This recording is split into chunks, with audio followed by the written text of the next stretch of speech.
Student Nina Pavla is the most beneficial in the Masjid. First of all, Assalamu alaikum to all of you. Today we learn about the ideological basis of the Pakistan. Pakistan के नजरियाती असास हम पढ़ेंगे। तो पहले ये है कि पाकिस्तान का वजूद जो है कैसे आया और किस किस तरह की क्या क्या चीज़ें इसमें क्या क्या नज़रिए थे। तो पाकिस्तान आपको पता है 14 अगस्त 1947 को वजूद में आया था और 20वीं सदी में जैसे कि बहुत सी कौमों को आज़ादी मिली थी, सबने अपने अलग अलग और खुद मुख्तार मुमकिनत पाई थी। तो इसी तरह से पाकिस्तान को भी एक अलग मुमकिनत, एक अलग मुल्क हासिल हुआ था। ठीक है, पाकिस्तान सबने जो अपना था ना, अपने जो नज़रिए थे उनके वो यही थे कि उनकी नस्ल, ज़बान, इलाके की बुनियाद पर तस्लील लेकर थी। पाकिस्तान एक वाहिद मुल्क था जिसका नज़रिया था इस्लाम, कि इस्लाम की बुनियाद पर पाकिस्तान में लोगों ने हासिल किया। उनको यही था कि बड़े सगीर में जब मुसलमान, हिंदू और अंग्रेज़ इकट्ठे थे तो मुसलमानों को उनके राइट्स हकूक़ नहीं देते थे। वो क्या करते थे कि वो मुसलमानों को क्या छीन लेते थे, उन्हें अल्लाह की इबादत नहीं करने देते थे। तो उन्होंने इसी चीज़ को लेने के लिए उन्होंने क्या मुतालबा रखा कि उनको एक अलग मुल्क चाहिए ताकि वो अपने अल्लाह उसके रसूल की जो अहकामात हैं उनकी पैरवी कर सकें।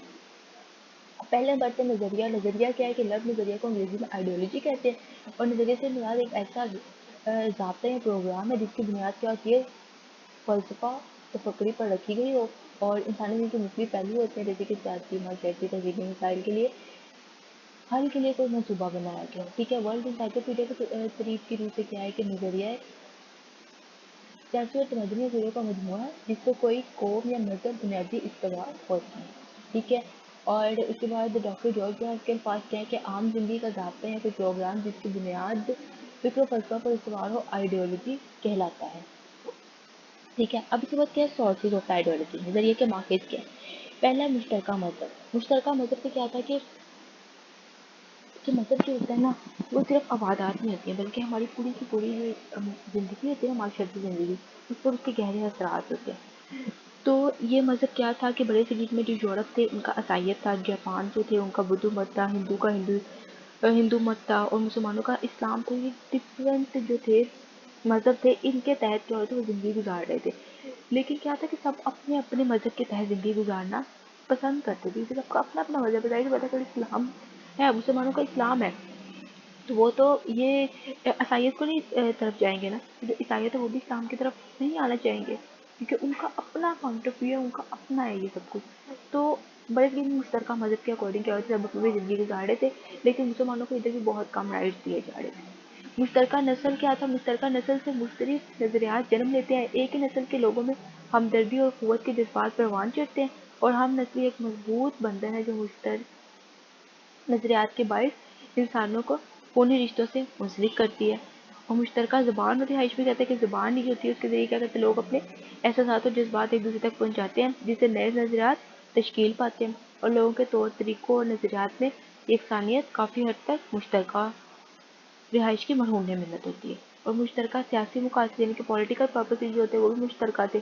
दौर हाज़िर की बेशतर कौमें अपने मुश्तरका सियासी मुकासदे, सियासी नज़रियात की बदौलत अपनी कौमी ज़िंदगी की बता के लिए आज़ादी हासिल करने की कोशिश में लगी हुई थी ताकि वो मजबूत कौम का रूप धार सके। मुश्तरका रस्म व रिवाज भी क्या होता है कि हर दौर में नज़रियात की तश्कील में मुश्तरका रस्म व रिवाज का बड़ा अमल दखल रहा है। मुश्तरका रस्म व रिवाज की वजह से लोगों में सकाफ़ती और फ़िक्री एतबार से नज़रियाती हमआहंगी पैदा हुई है। अब नज़रिए की अहमियत क्या है, नज़रिया क्यों मतलब इम्पॉर्टेंट है, ठीक है, उसकी सिग्निफिकेंस क्या है। अहमियत यह है कि इंसान एक मकसद के तहत इस दुनिया में आया है ना, तो जो हमें मकसद दिया गया अगर वो मकसद ही हमारा पूरा नहीं होगा तो दुनिया में रहने का हमारा कोई फ़ायदा नहीं है। ठीक है, तो इसी तरह से जो कौमों का वजूद है ना, हमारा वजूद इस तरह से कि हम दुनिया में आए हैं कुछ करने के लिए, तो इसी तरह जो कौमों का वजूद है वो इससे है कि उनका नज़रिया क्या है, पॉइंट ऑफ व्यूज़ क्या है सबके। अगर किसी का अपना पॉइंट ऑफ व्यू होगा ना तो वो ही अकॉर्डिंग टू किसी के भी अकॉर्डिंग देखें तो अगर किसी का अपना नज़रिया होता है ना तो वही जो कौम होती है ना, ठीक है, वो क्या करती है, वो सक्सीड होती है, ठीक है, सक्सेसफुल होती है। लेकिन ये किसी कौम का अपना नज़रिया ही नहीं है, जो किसी ने कह दिया उसके पीछे चल लिए, तो वो कौमें ख़तरे में पड़ सकती हैं। उनका मतलब जो सब कुछ है ना वो बहुत ही जल्दी ख़त्म होने के इम्कान होते हैं। और जो नज़रिया होता है ना वो क्या होता है, हमारे एक दूसरे के साथ जो होते हैं को प्राइस का तयन करता है, ठीक है, मुझे पहलू में नज़्म ज़ब्त देता है